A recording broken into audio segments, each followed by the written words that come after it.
When deep space exploration ramps up, it will be the corporations that name everything.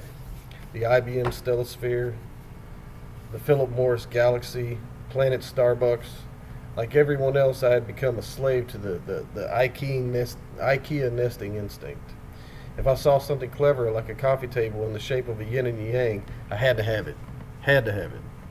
Like the Johanneshof armchair in the Strine green stripe pattern, or the Rizlampa lamp wires of environmentally unbleached paper. Even the Vild hall clock of galvanized steel resting on the Klipsk shelving unit. I would flip through catalogs and wonder what kind of dining set would define me. We used to read pornography. Now it's the Whore Child collection. I had it all, even the glass dishes with tiny bubbles and imperfections, proof that they were created and crafted by the honest, simple, hardworking, indigenous peoples of wherever. You are a slave to material things. This is why you work. You wake up at O'Hare, you wake up at SeaTac, Pacific, Mountain, Central, lose an hour, gain an hour. This is your life, and it is ending 1 minute at a time. You wake up at Harbor International. If you wake up at a different time, could you wake up as a different person? Possibly. In a different place? Everywhere I travel, a tiny life. Single serving of sugar, a single serving of cream, a single pat of butter, single shampoo conditioner combo, single serving mouthwash, tiny bar of soap. The people I meet on each flight, they're single serving friends. Between takeoff and landing, we have our time together, but that's all we have. You wake up at Logan on a long you wake up at Logan on a long enough timeline, your survival rate will drop to zero. It's a fact.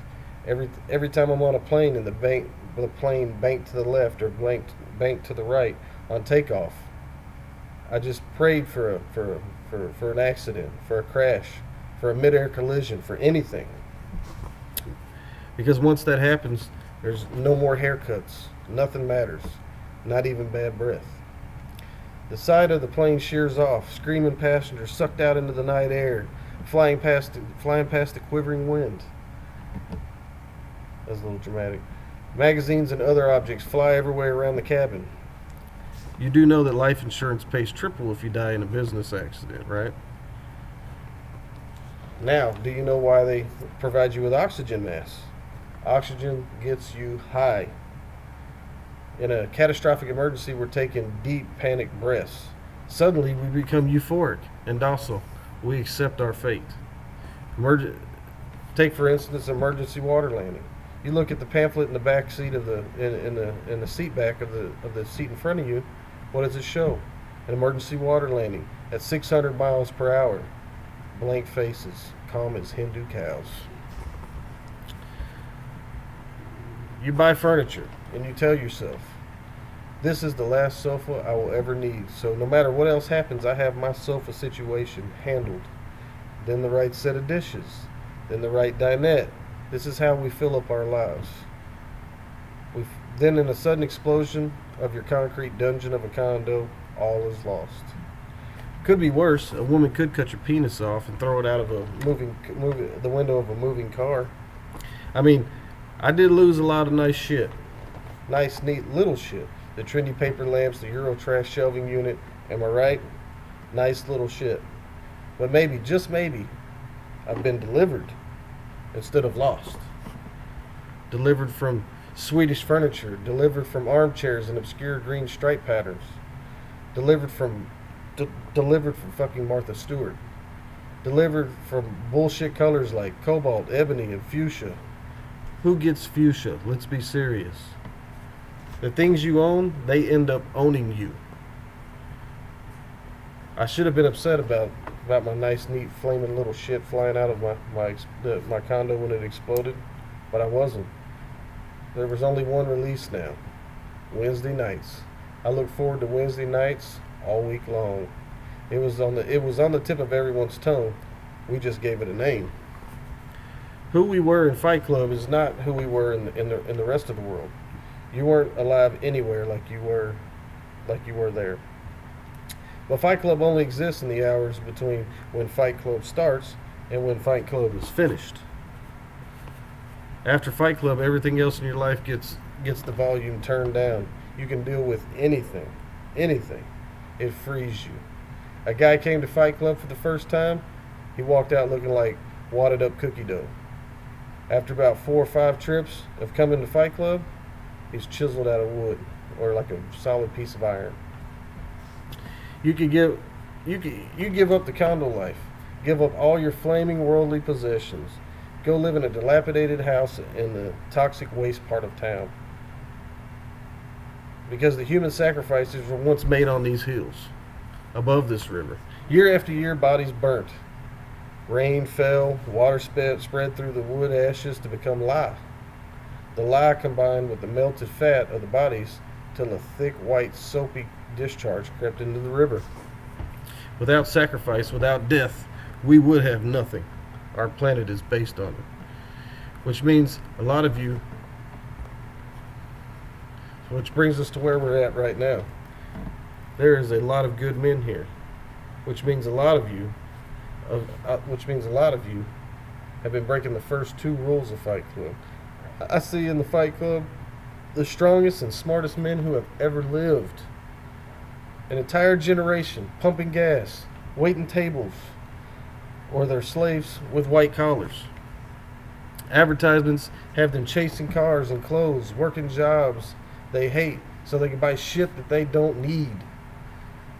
We are the middle children of history, man, with no purpose or place. We have no Great War or Great Depression. The Great War we have is a spiritual war. The Great Depression is our lives. We were raised by television to believe that we be millionaires and movie gods and rock stars. But we won't. And we're learning that fact. And we are very, very pissed off. We're the quiet young men who listen until it's time to decide. We are everyone you depend on. We do your laundry, we cook your food, we serve you dinner, we guard you while you sleep, we drive your ambulances, we protect your children. Do not fuck with us. We are the all-singing, all-dancing crap of the world. We are all part of the same compost heap. You are not a beautiful and unique snowflake as you've been led to believe. You're the same decaying organic matter as everything else. We are all part of the same compost heap. But look at what we've accomplished. 30 seconds is all that's left. 30 seconds. Look out these windows. We will view the economic collapse, one step closer to global equilibrium. And I'm glad you're here with me. Thank you, class. This was a composition of mini monologues out of the movie Fight Club. To me, this is a movie that has of great importance to me because this movie kind of correlates with everything that I believe in my life. I believe that I am dependent myself, as anybody else is, on technology and things like that. But everything that we have messed up our fundamental what we believe that we need, have to have, and want. All you truly need is air, food, and that's it. Clothes, because yeah, it's politically correct by society, but at the same time, I mean, who really wants to go looking at everybody stark ass naked? I don't know about you, but there's some people I don't want to see stark ass naked. But at the same time, it is so important to understand the message that's delivered in this. It's done in such a clever way. And for those of you that haven't been in fights or anything like that, it is kind of liberating at times. It can feel berating if you let it, but it's not. It's like a release. You can let out all this frustration and everything else. Not saying I'm going and starting a fight club or anything like that, but I don't fear it. I love it. It doesn't bother me. But at the same time, the message in this isn't just about fighting. It's about freeing yourself from all these worldly needs that everybody believes that they have to have. That they have to have. I got to keep up with the Joneses. I got to go get this special fucking coffee at this one shop versus this gas station that probably has the best damn coffee on the planet, or at least in the area.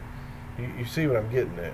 It's all about name brand loyalty. That's all our world is. I mean, if you're going towards a business degree, you've taken marketing classes. You've looked at you know what it's all about. How it's all geared and driven. It's driven towards making money is all it is, and creating a brand name loyalty. And truth be known, we don't need that to have happiness. But everybody believes it. But that is going to be our downfall. We are so hung up on advancing as fast as possible, which we're advancing faster than any other time in history with our technologies. It is going to destroy us. Period. It will destroy us. It's inevitable. It's going to happen. You know, I'd hate to say that it probably won't be in my generation, but you never know. You never know. And I sure don't. I'd rather go through it than have my kids go through it, you know, by themselves. So, with that being said, thanks for your time, patience, and in order to make this last like it did, I had to put a composition of monologues together, but I think it got the point across. I tried to memorize as much as I could. I've recited about 4 times, but good luck to everybody. If you need any help, by all means, just contact me, and I'll do my best. Thank you.